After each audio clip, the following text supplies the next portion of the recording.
What's going on, everybody? So Today is February 5th, and this is the just before DROD Shaniac podcast. just before I Super Bowl am, weekend, yes, just before the yes Super sir. Bowl. I'm Shaniac Heath, DROD and this is the baseball episode. We have some good stuff for you baseball guys today. season, Yankees up, as always. of course.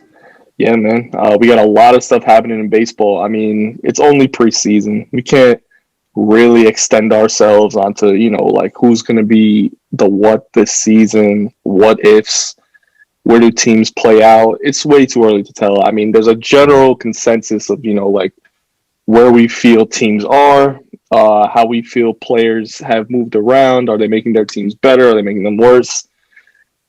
It's all up for discussion still. The MLB itself really hasn't finalized itself as like ready to start the season yet. They Getting close, though. I'll give them that. it's February 16th, pitchers catchers report. Couple weeks after that, full teams are headed down. Still getting, Cactus League, Grapefruit League action, Arizona and Florida, which, under the certain conditions of the coronavirus, will be interesting to play out. I mean, you've essentially got like a bubble scenario that goes down there every spring training anyway. Yeah, basically.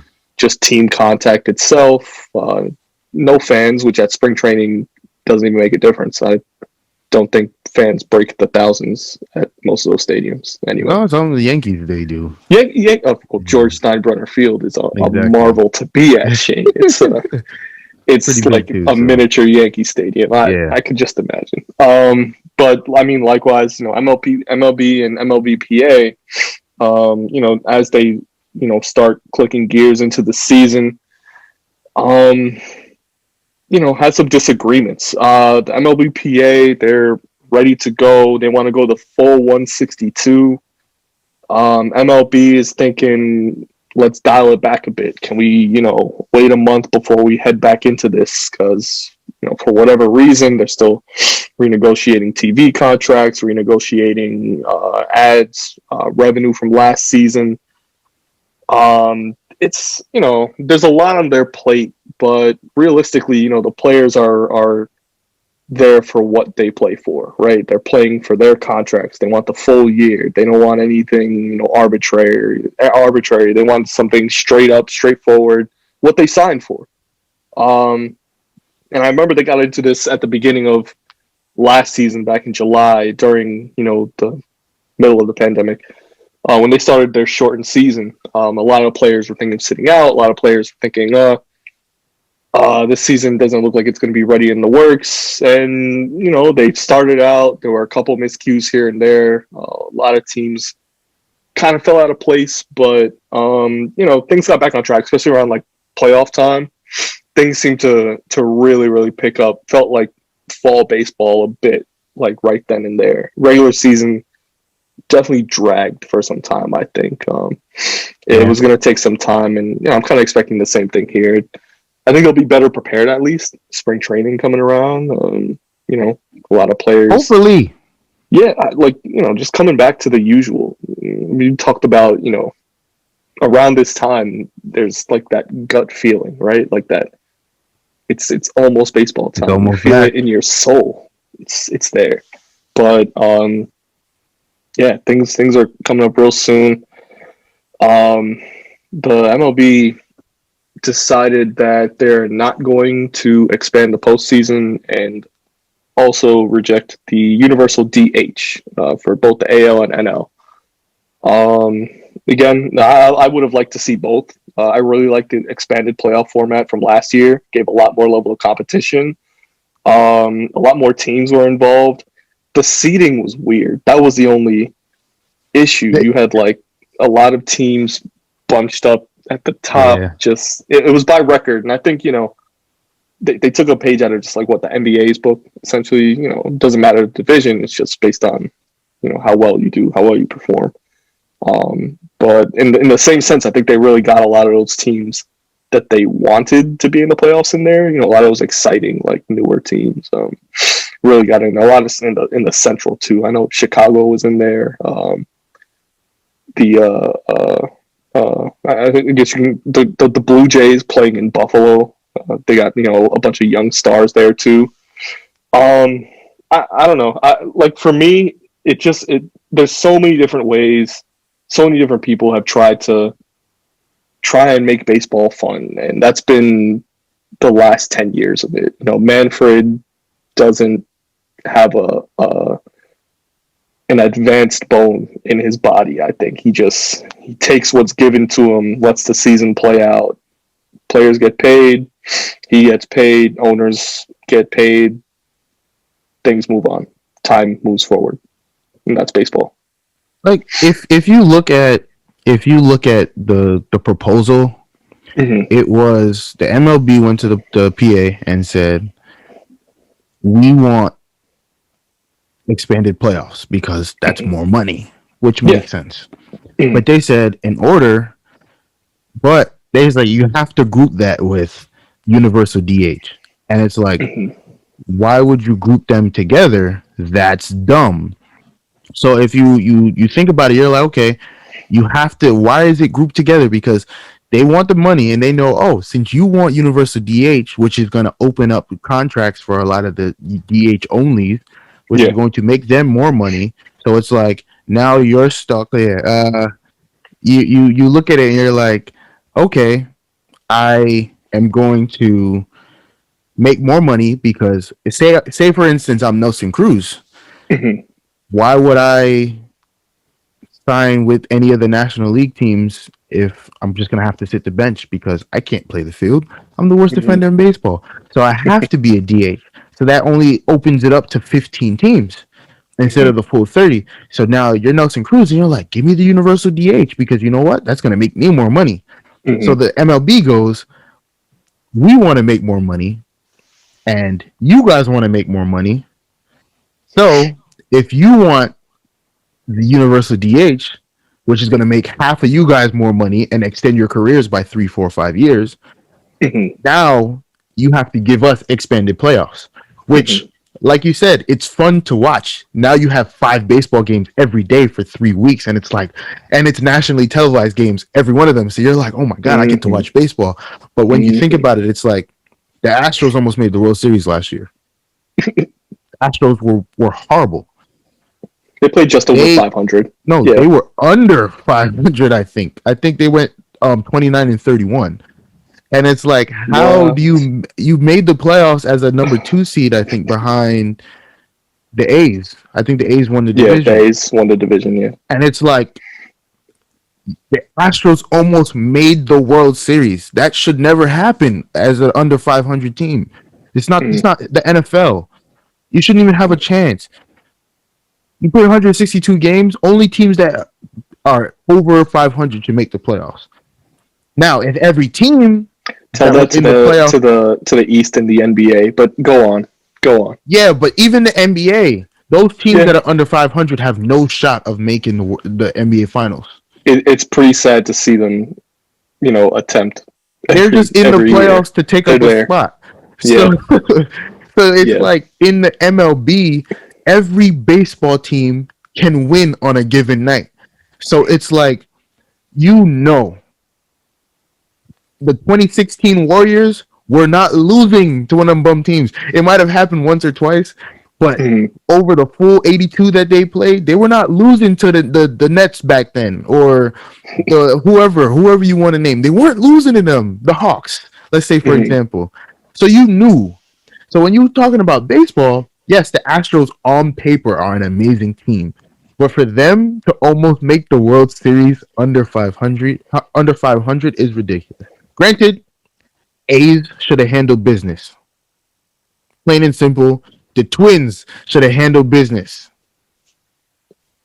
So I understand. They had better records than the Astros. They should have handled business. But for the fact that that's a thing, you understand what I'm saying? No, I completely understand. I mean, the only thing I would say to that is, who doesn't love a good Cinderella story? The Astros aren't even a Cinderella team. Not with the Astros. Not the Astros. Kick them out. Stay home. Nobody cares about you guys. They shouldn't even be playing. They should have a playoff ban if we really wanted to get into that. That would be funny. If we really wanted to get into that. I mean, listen, baseball will be baseball. I do hope to see a little more progress, people talk about robot umps, and you can go as far crazy and as far minimal as you really want to make changes in baseball, or you can just keep it the same.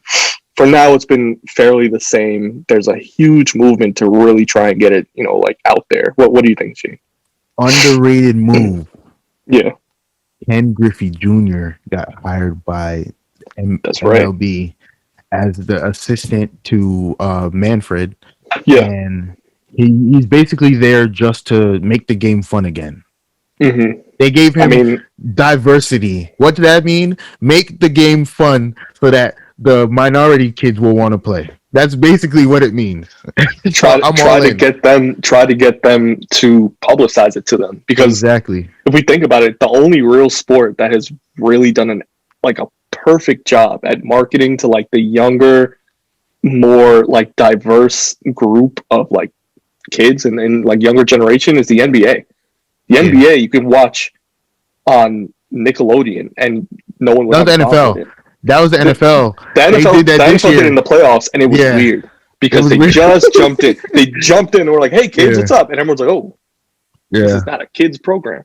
Plus, they got all the hot mics on the field, picking up all the players swearing and calling each other like horrible names on the field. It's great for TV, Shane. In the NBA, you kind of see the same thing, but I just feel like in terms of like marketing, you'd even see like the NBA commercials. They have kids in their commercials. It's a lot better. The players come in and the MLB does nothing of that. So they get like Clayton Kershaw and a couple commercials where he throws a pitch and the ball goes flying, but he's the one making the catch in like Mars. And it's like, what? Like, you can at least make sense of something. Makes sense, The Goodyear commercial, I think I remember that. One of the either Goodyear or one of the Michelin tires or something like that. It man, good stuff. Oh, it's funny. Baseball will get better. Just give it some time. I like the move definitely, though. Ken Griffey Jr. Moving up to the assistant. But making the game fun is, if they like all these teams that were complaining about Tatis, like he popped into my head because he's the cover of MLB The Show 21. That's true. He popped into my head. So it's like all these teams that were like, don't swing 3-0 because blah blah blah, don't steal up 7. It's like, with the way these teams are stacked, look at the lineups. The Padres lineup is ridiculous. The Dodgers lineup is ridiculous. The Yankees lineup is ridiculous. The White Sox are ridiculous. You look at those lineups. You think those teams can't put up 7 runs in one inning? They should. So if you're down 7-1, what does that mean? Fun. What does that mean if you're down 7-1? That's a snap of the finger for most of these teams in the MLB. And they will do it. And even if you're down 7-1 and you're playing the worst game of your life, that doesn't give the other team, the winning team, a stoplight or a stop sign. Exactly. Oh, please hold back. Have mercy. There's never been room for that in sports ever. So why enforce it in baseball? Someone put up 40 in baseball, I would literally nonstop talk about. Shane, we would have a week's worth of content, a month's worth of content to just cycle through on a 40-0 route.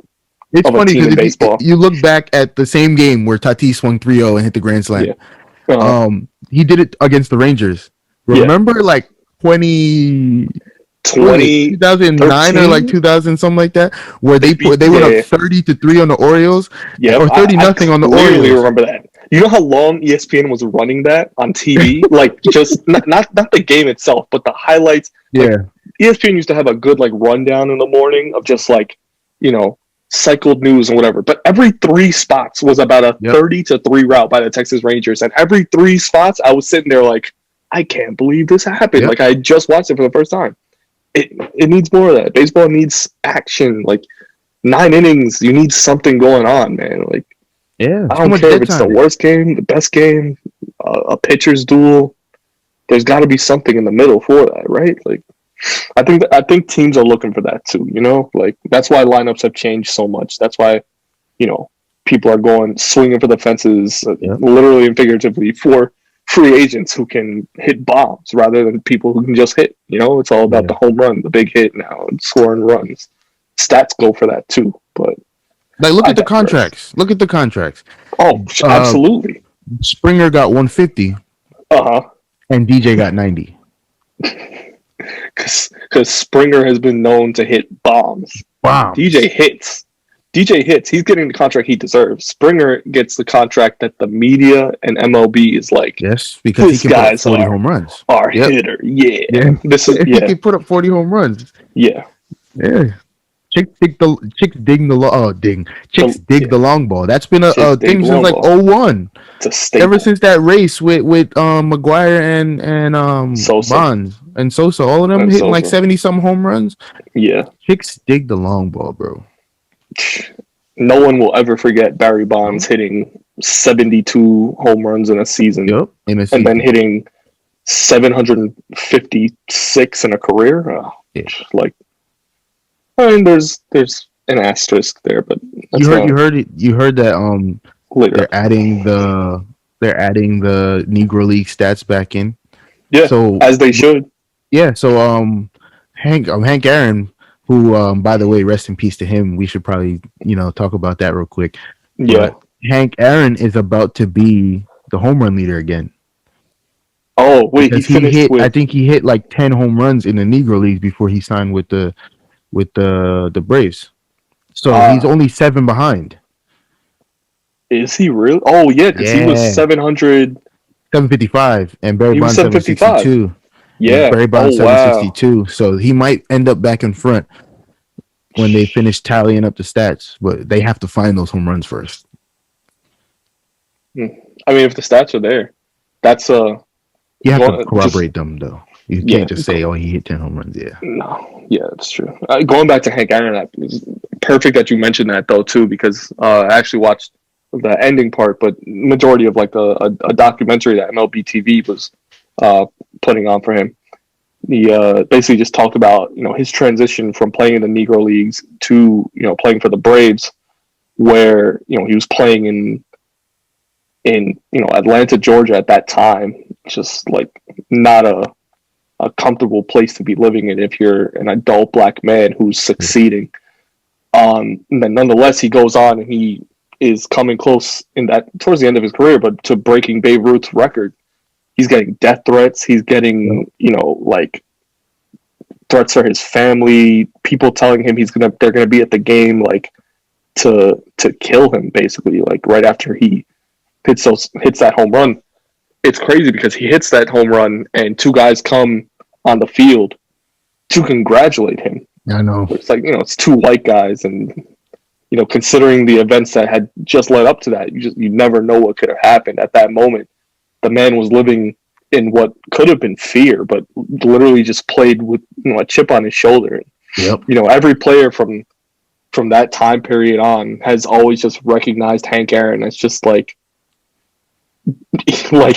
to even say it, like what Michael Jordan's considered for basketball, coming off our NBA episode from last week. But he literally changed the game, not only by his like athleticism, but just as his personality, his approach to baseball, just like fearless, but also like not willing to back down or take anything from anyone at any level. There's so many baseball players like we see now who I don't know, just it doesn't I guess like I can't even, I never saw Hank Aaron play, but to say that like they don't even exude the same kind of like aura or just like intensity that he had.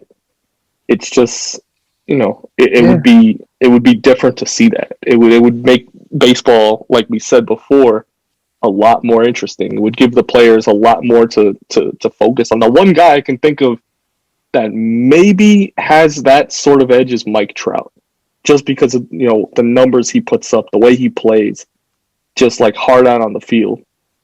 And again, like there's probably so many other players that have that ability, and maybe the MLB just doesn't like push them forward. Just doesn't give them the spotlight. Right. Like, the MLB, just like we talked about before, the MLB has no clue how to market people, which is why, even though we know Mike Trout is the best player in baseball and he should be in every commercial, look at the NFL. Who's in commercials? Patrick Mahomes is everywhere. Aaron Rodgers is everywhere. They recognize those stars. They recognize LeBron everywhere. Mm-hmm. KD is not that guy, so KD stays in his corner. But LeBron Kyrie's is there. everywhere. Kyrie is even in commercials. Then you look at the MLB and who's in the commercials? Kershaw. Like, yes, we know God, Kershaw's the greatest pitcher of this generation, but Kershaw is not interesting he's going on by any his stretch. 12th year, his 13th year in the He's MLB. not interesting. Nah, man, nah. He's And not. even Aaron Judge gets what, Subway commercials? He's Subway Subway, commercials? Pepsi, stuff like that. But it's like, He gets Pepsi do commercials. more. They have so, even for like merch, that, and like for football, you know, they do what? I mean, hair and whatever, but they do like sunglasses, they do shoes. Basketball, they do shoes, of course.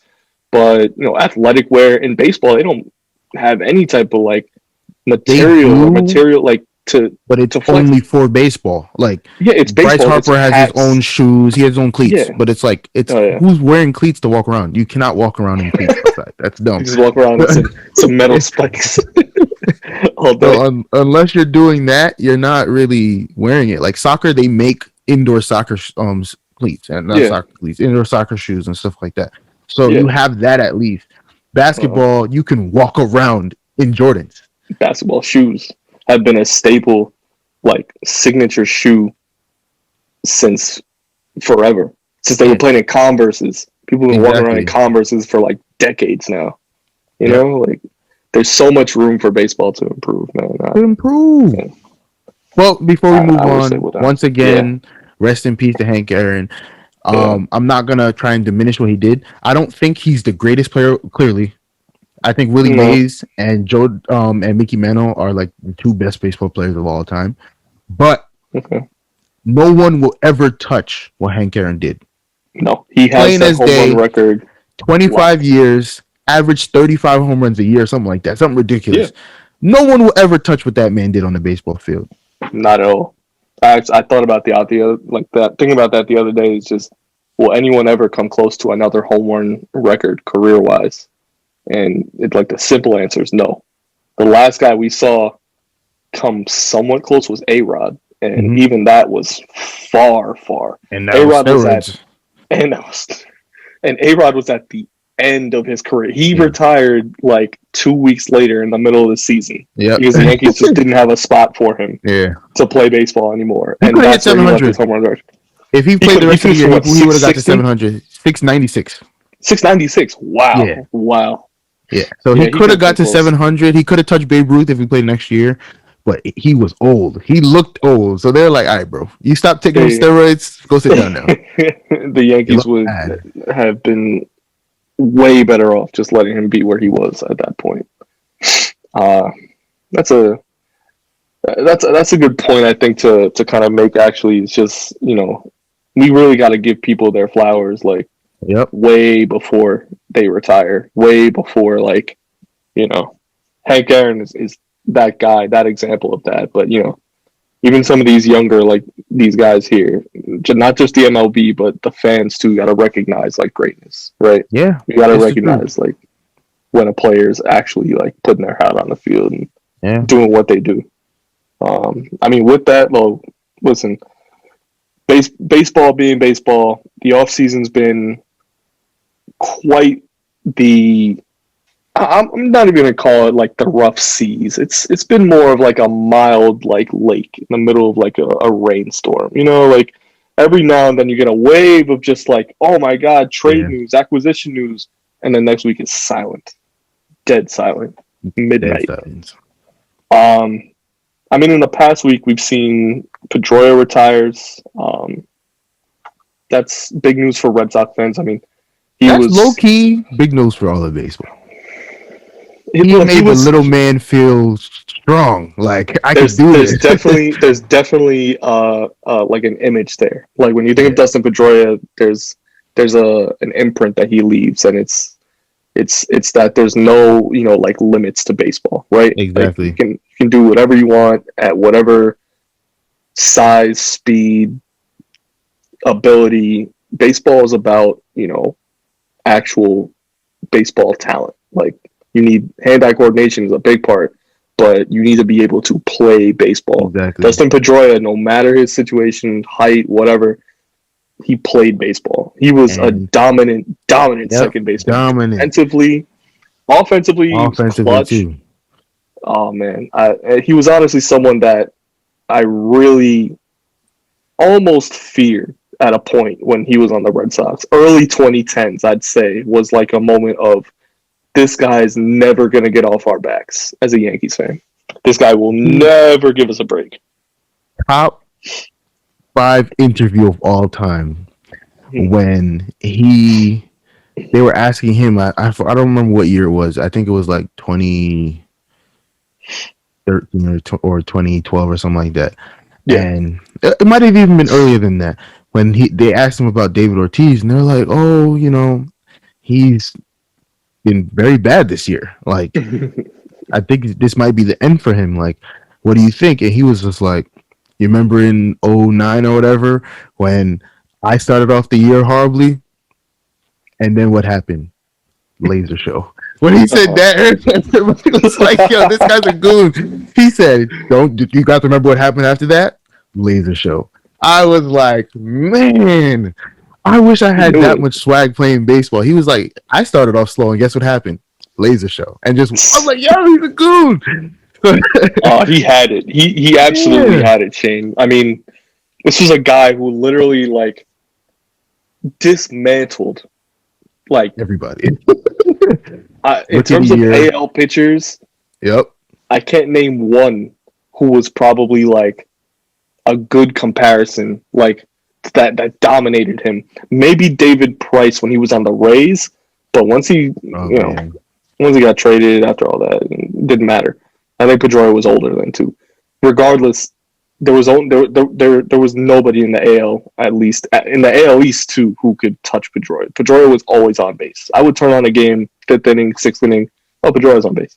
How do you get on base? Walk, single, didn't matter. Like, stolen base. Oh yeah. That's my favorite pop. I don't like, if I had to choose a player build, I would rather, like, of course everyone would love to be Aaron Judge hitting 495-foot home runs. Yeah, like, yeah, easy that's cool. Bombs on the lower left corner of the plate. I love the Ichiro that will come up there and he's selling out home run and then hit in the third deck. And it's like, Ichiro, like, what are you doing? Where was that power earlier in the game? He's like, nah, I don't like to hit home runs. I like to just come up there. You give me a fastball down the middle, think I'm gonna slap it to left field, and I hit it in the third deck. That's the sneaky pop where you're like, how? That's him, Pedroia, stuff like that. I like players like that. Definitely. The other, I mean, listen, Pedroia, another guy deserved his flowers years ago as a Red Sox fan. He won in 2014? Am I 13? Won what? World Series. Oh yeah, he won 07, his rookie year, when he won Rookie of the Year. And then he won the MVP 08, and then he won the 13 World Series, and then he technically won in 18, technically. He didn't play, but he was on the team. Yeah, he was on the team. Yeah. It was kind of sad the way his career went out, but listen, he again, a guy put his heart out on the field for Boston. Just another player. Yeah. So they're not picking it up. No, right under second base right there. Yeah. Listen, what a great career Dustin Pedroia. Like, congrats to him. He's probably gonna live on to be a Red Sox great after this point. I think so. In terms of infielders, we don't have to face him anymore. Oh, that prime Dustin Pedroia! I can't wait for that MLB The Show card to come out. A prime Dustin Pedroia card. Yeah, you want that? Don't kick your head. I'm telling you, it's never really good because he doesn't really have pop, and that's what you need to play in this game. It's the game's fault. It's the game's fault. The game, 100%. He's gonna hit singles. Like, no one cares about singles. We're trying to hit home runs. I guess so. Yeah, you're right. Other big news, Shane. Nolan Arenado finally got what he wanted, which was basically a new outlook on life. Yep. He knew Colorado was not the place to be. And Colorado knows itself that they are not the place to be to play baseball. I feel bad for, like, the hitters who are dying out there. Charlie Blackmon is dying out there, man. And he's probably nasty. as much as he wants to be like on that trade like value for like market value, he's gonna die out there. He's gonna die out Can't field. there. Not in Colorado. What is Can't it? run. No. He's a elite hitter, but he can't field and he can't run. He has no arm. So what is he? He's literally a one-dimensional player. I'm going to hit, and that's it. I'm going to hit bombs because I play in Colorado. I'm going to hit the ball in the gap. I'm going to hit my doubles. I'm going to hit my home runs. I'm going to hit my singles. But I can't field and I can't run. Guys like Nolan Arenado are, going to be living the dream essentially after next year. He's going to St. Louis. He's going to join a lineup that is missing like that power righty bat. Probably they need like a third or fourth spot for the lineup. I'd say because that guy last year wasn't a. They had Tyler O'Neill. Zuna. No, that was 3 years ago. They had Tyler O'Neill, who is a righty bat that hits bombs, but he can't hit lefty, which makes no sense. They have this is what their lineup is looking like. They said Yadier is back. Yadier Molina. They said he's back. They didn't sign him yet, but he's back. He's probably going to be. I don't see him going anywhere else. Goldschmidt. First base is Goldschmidt, who's one of their lefty bat. First baseman. He's a righty, but top 5 first baseman in baseball. Oh, I'm bugging out. Yeah, top 5 first. You have Paul Goldschmidt, who's a top 5 first baseman in baseball. You have second base is Tommy Edman, who's a switch hitter who can run and field, who plays all over the diamond. Then you have shortstop is Paul DeYoung, can hit bombs, and then you have third base Arenado. Your outfield is Tyler O'Neill. Yeah, you have. That's basically. I don't like care about the rest of the team. It says Dylan Carlson and Harrison Bader. Dylan Carlson is a beast. Oh man, I'm excited for what he's gonna do in his career. He's a beast. And then Harrison Bader is basically, I can run down anything. I'm one of the fastest guys in baseball. He's center fielder. That makes sense. Ask me to hit, I'm gonna hit 260 with 7 home runs. And I'm gonna steal 30 bases. That's him.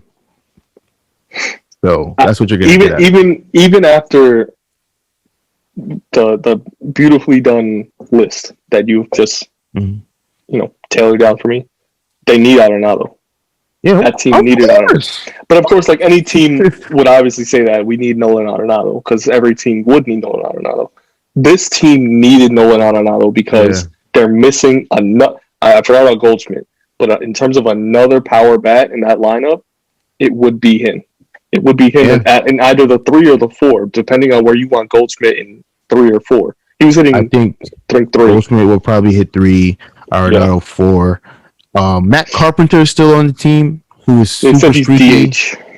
But there's no universal DH, so like in the AL. But he'll sub in third base. They're gonna have to trade him or move him to left field because he'll play left. Tyler O'Neill is good, but is he good enough?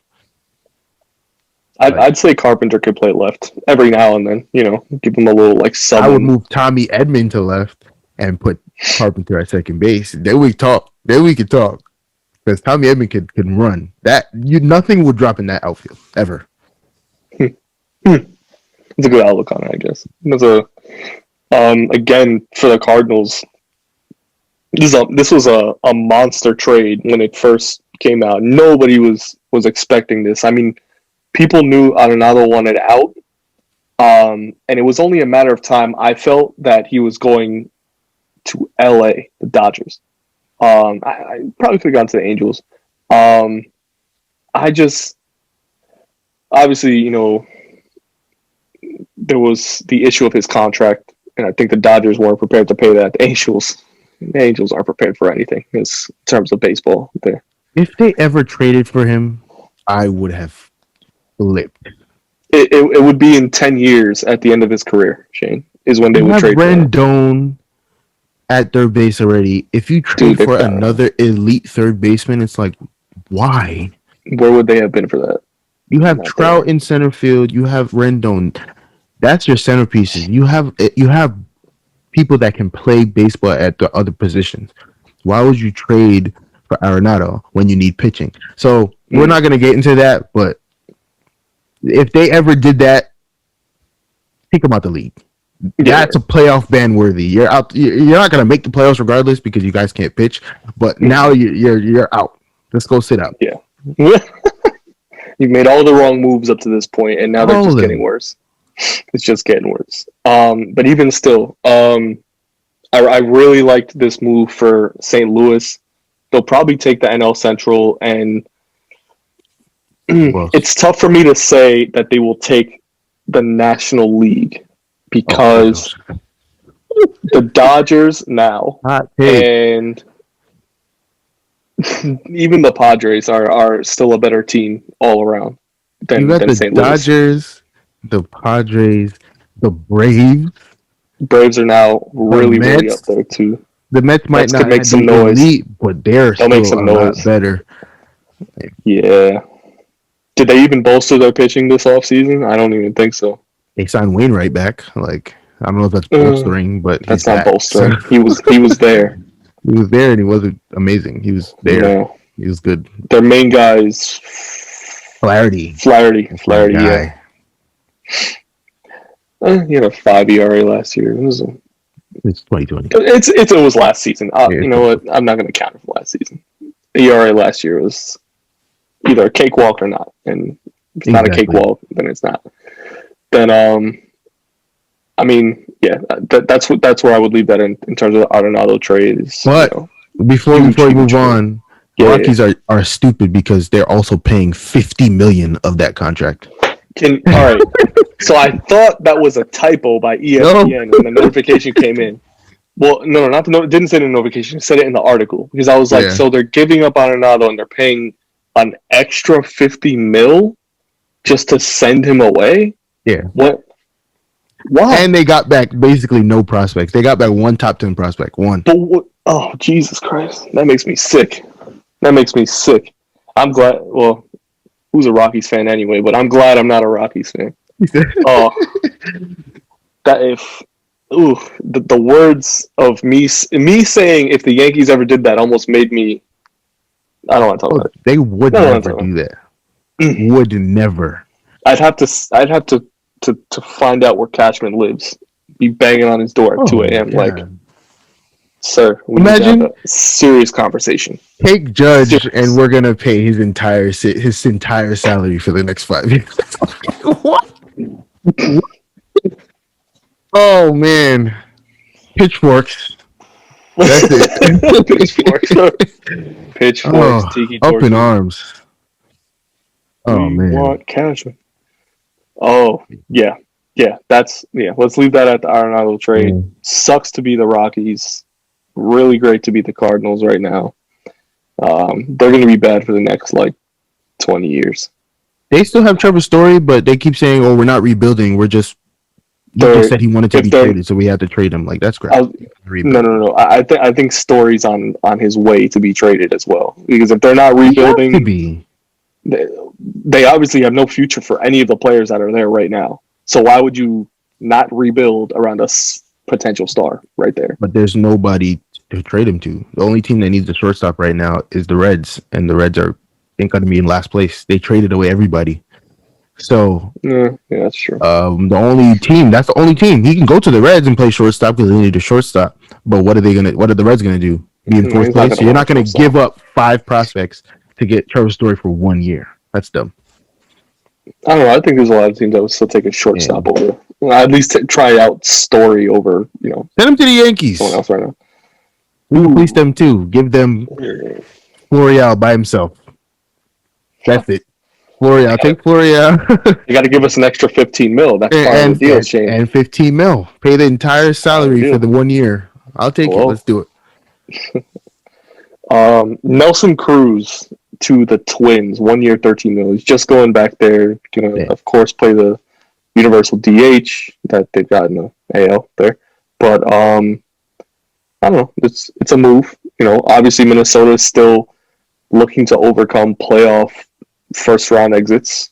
handed to them by the Yankees usually, Yankees, but last year was Houston, yeah. and it's another team that's just it's mediocre for me. A Cruz resign is more in Cruz's benefit than Minnesota's. I mean, like in my eyes, it's a bad. He was arguably the best hitter in baseball last year. Arguably. So Okay. you look, Soto was the number one hitter in baseball last year, and then you have Okay. Nelson Cruz, who was probably the number one in the AL. Hmm. Behind, I would say, You said hitter, and you yeah, you would hitter only, not player, LeMahieu. hitter only. But LeMahieu LeMahieu. had a high average, but he didn't Yeah. really hit home runs. I think he had like what Oh, you mean nine you mean home like runs or hitting 10 home bombs? runs. Okay. Okay. I'm Okay. talking about total hitting. Nelson Cruz hit for a good average and put up home runs. He Okay. was Okay. arguably I one see of where the you're. top five Yeah. hitters in the American League last year. Okay. So they need him because if you lose a bat like that and lose Eddie Rosario and lose all of that, you're not going to be good anymore. But so they Yeah. got Nelson Cruz back. He waited because he wanted to vote for the universal DH so that he can make more money. Because if that Oh was yeah. Yeah. universal, he probably would have made close to 20 this year. Because now you Yeah. have the Cardinals are going to be like, oh, we have a DH, let's get Nelson, like stuff like that. So yeah. Okay. Yeah. I see Um, that. Yeah. yeah, That's a good ball pickup for them.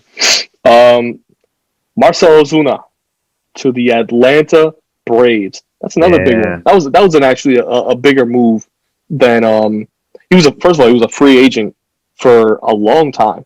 Like yeah.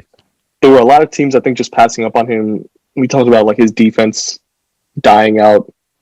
Um, he had a good bat last year, and just like a player that you felt Great like bat.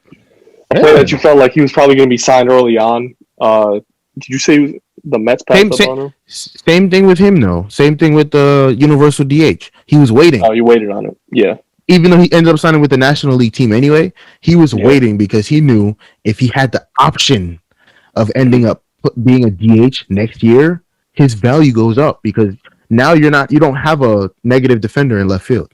Now Mm-hmm. you have an elite hitter that can play like Stanton, elite hitter that can play left field here and there. Mm-hmm. Mm-hmm. But that's why Stanton's contract, even though it's trash, it's still kind of worth it because in a healthy year, he's going to hit you 40 home runs. Mm-hmm. He's going to drive in over 100. He's going to hit 280. And what is he going to do? Play left field 12 times for the year, make At one most. error, make an error, but it's not going to hurt you Yeah. in the long run. Mm-hmm. So, Ozuna made the right choice, went back to Atlanta, and the Braves are still the best team in the NL East, and they're True. probably going to be in the NLCS again. True. Let's see where that takes them, but they'll probably be back there again, and then we could talk from there. Shane, you're absolutely in the 60 games that he played last year, he hit 338, and then Yep. with a over one OPS, 1.067 OPS, Mm-hmm. and obviously no one's counting his defensive stats. But even in the postseason, he's putting up hits, runs, RBIs. The guy like that is absolutely someone who I thought was going to be picked up early on. And for him to go back to Atlanta, it's just obviously the smartest move for them. They got the guy back who they wanted. Almost The carried universal, them. pretty much the universal DH would have probably benefited them, I think, in that situation. But it's the NL. The NL will find ways to get their players involved, regardless of what position they play. That's true. And the best part about it is that they make sure all their hitters are hitting. Like I don't know what it is, but whoever plays that day, they hit. Especially for those top NL teams, Dodgers, Atlanta, San Diego, all their hitters like just they hit. That's what all their hitters are there for. Do. In the AL, you got a bunch of guys who they hit, but they strike out a lot. They strike out a lot. But it's I think there's two different dynamics within the leagues themselves. NL is definitely based on more of the like let's score runs, whereas the AL has always been more you have a dead spot in the lineup with the pitcher. yeah, and then the Every AL has always fifth been day. about let's rake, let's kill Yeah. the ball, let's hit bombs. There's no dead spots, which is why the ERA. Yeah. Like, think about it. Max Scherzer, he Yeah. was average on the Tigers for the first 5 years, Mhm. right? Not 5, the first however long it was. Then the last He was 2 above years, average. He was a Yeah. good enough pitcher for the AL. Is where the he was. last I 2 think, for that years he went elite. He won a Cy Young as a member of the Tigers. one. Then he goes to the NL, and his ERA drops a whole run Yeah. on the Nationals. You Mhm. see what happens. And then you look at it the other way. Jordan Zimmerman was on the Nationals. He was elite on the Nationals. Mhm. Top 5 Cy Young finishes, blah, blah, blah. Goes to the Mhm. Tigers. What is he doing now? Bro, the fact that you mentioned his name now, I was like, wow. I don't even know where that guy is anymore. You He understand? disappeared. Yeah. You He's understand the point. gone. So Yeah. with the National League, you have to be able to hit, because if you can't hit, you're just wasting outs, because you already wasted an out with the pitcher.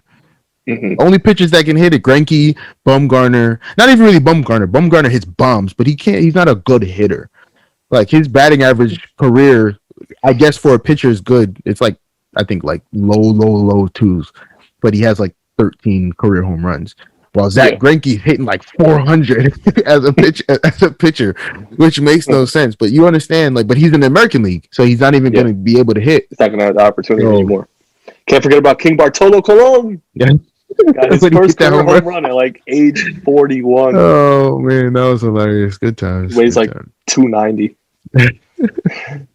Oh, Shane, man. the biggest news comes out maybe 5 hours ago. Is that when you Yeah. texted me? About 5 hours.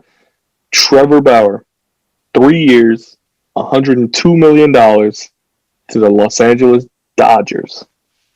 Passed up every AL team that was like pump faking at him. I don't even know. There were no teams, no offers up until what I heard was today. The LA Dodgers gave him what was essentially his first like solid offer, and he just took it.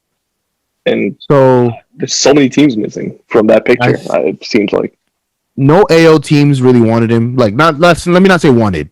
No AL teams genuinely pursued him. The Yeah. Angels really wanted him, but the Angels don't know how to find a pitcher. So every good pitcher, as we'll get to in a second, but so even though some of Bauer, their best pitchers are DHs. yeah, They double as DHs. that's where they're at now. Otani's their ace, and that guy has not pitched in 2 years. Every time he pitches, he gives a 10 runs, then complains about his elbow, then goes and hits 20 home runs. That's what he does. It's like, oh, okay. Sure. Bauer, last night he got an offer Mhm. that people were saying from the Mets was 3 years, $93 million, which is a good offer or whatever. Yeah. And the Dodgers were less than that. Mhm. But of course, when the Dodgers really want somebody, they go above and beyond. So they offered him this contract, 3 years, 102. I think the Mets matched it, but gave him an opt-out after the first year. So he looked at the Mets. That's why today Bauer was trolling everybody. He made a website selling Mets merchandise that he signed. Oh? Like, legit. He was giving away Mets merchandise that he signed. He made a website and then took it down. He took it down because I think he literally was signing with the Mets, because the Mets gave him an opt-out after the first year. But the Dodgers were like, okay, we'll give you an opt-out after the first and the second year. So if he comes out this upcoming year making his 40 mil, which is unreal, how he by himself is making more than the Rays and the Indians, the whole payroll, which is dumb. So neither here nor there. Oh, So if he comes out and he violates this year, all he has to do is say, Dodgers, thank you very much. Let me go get my $50 million a year from some sucker next year. So if he does that, it's a great contract for both sides. Which is why I don't like that he's making 40 and 45 million. He's making more than LeBron. He's making more than KD. He's making more than James Harden. He's making basically Steph Curry money, which is ridiculous. But that's baseball. That's baseball. Baseball will allow you to do that. Basketball, you get a more reasonable contract, I just feel, because, Bro, we're talking about a mid-tier pitcher over the best basketball player. You understand my Okay, issue? I understand the issue. I understand the comparison, Okay. and I'm not going to further that comparison. But he won the Cy Young last year and had a sub-2 ERA in a 60-game season. Asterisk, asterisk, You know asterisk. what his record was last year? 5-4. Yeah, he was 5. All right. Yeah, he didn't win that many games. Granted, it was He for the played in Reds. Cincinnati. Yeah. But you went 5-4 with a lot. 1.7 ERA, and you make 40 million, and next year he's gonna make 45. And if he comes out and he absolutely goes crazy, he's gonna opt out and probably make 50. Come on, man. He's the smartest person I've ever seen. He's a Is his genius. agent Scott Boras? Because No, he has Rachel Luba. That must be Scott Boras's former assistant, former intern. Bro, that's the only way that would make sense to me. He's a genius. Wow.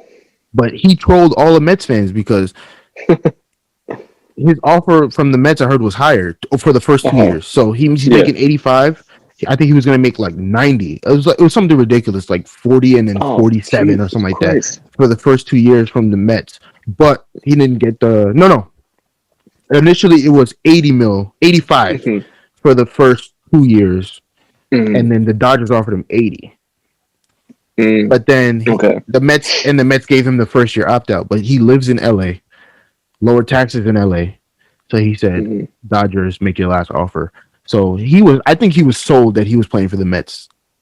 I'm telling you, how you giving away autographed Mets memorabilia? These are the times that I wish Steve Cohen was still on Twitter. It's too bad. It's too bad. That would have been so good. It's too bad he got so pissed off about the GameStop stocks and him losing money, and he had just a word just to say about it, about protecting his assets, and Twitter lit him up. It was over, and he said, "Yeah, done with Twitter for now." And of course, this news breaks out. He would have had a lot to say. I feel that would have made some good news. Other than Alfred Payton's burner account is Twitter happening. Oh man, shocking good stuff. But Dodgers did a good job. I feel like it's a great signing for both sides. But now that you look at teams that lost out, it's like Angels. What are you doing here? What are you doing? I don't get it. And then instead of you're like, okay, but we signed Jose Quintana. And we traded for Alex Cobb. It's like, bro, those are 4 and 5 starters. You traded for more 4 and 5 starters. I'm so confused. I feel like the Angels' whole strategy for picking up players has been, we have Mike Trout. Yeah. And that's it. What does that have to do in your face about it? Exactly. It's like you remember middle school, you had to vote for class presidents, and they got the one good point, and then nothing else matters. They're like, yeah, we got Mike Trout, and everyone's like, oh yeah, it's awesome. Anything else? It stopped working. It worked for Rendon. Everybody else was like, screw you. I don't care about Mike Trout. What is he gonna do? Bring us to a under 500 record, miss the playoffs? You got Mike Trout, and you got a good third baseman now, and who else? Where are we going with this? Are we going anywhere division-wise? Are